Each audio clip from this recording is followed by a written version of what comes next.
Hi everyone, I'm 23 years old and I want to tell you how I was forced to get married without my consent. It was 3 years ago when I was 20. I cannot say that we were totally poor, but we had some financial difficulties because my father was ill at the time and my mother was disabled. So they stayed at home and we were trying to make the ends meet. When some matchmakers came to us, then, without hesitation, my father allowed a 36-year-old man to marry me. Moreover, I had to be his second wife, since he already had a wife and a child. It was awful. I hated all of them, including my parents. I was crying hysterically. I was ready to escape from my home, but I didn't dare. Something was just holding me back. Overall, I made peace with that. My future husband bought us a new house and paid for my father's surgery, as promised. Then came the day of our wedding.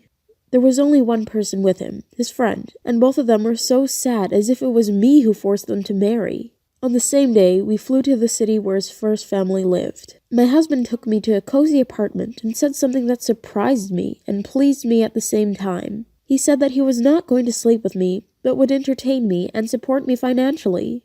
What's more, he said that he loved his first wife and family only. One day, he called me and said that he would pick me up from home and take me to his first wife.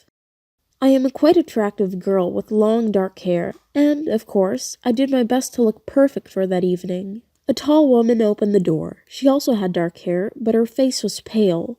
I thought she was worried as well as me. She said, "Hi, my name is Victoria."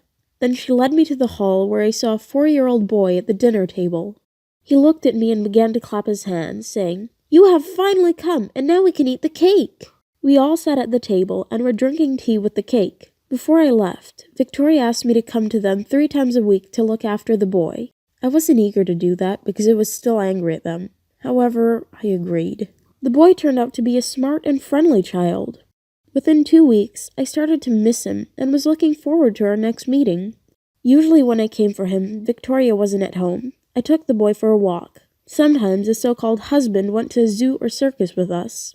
But each time I saw him, he became sadder and more doomed. 3 months passed, and once my husband said that we would go to his first wife to have dinner.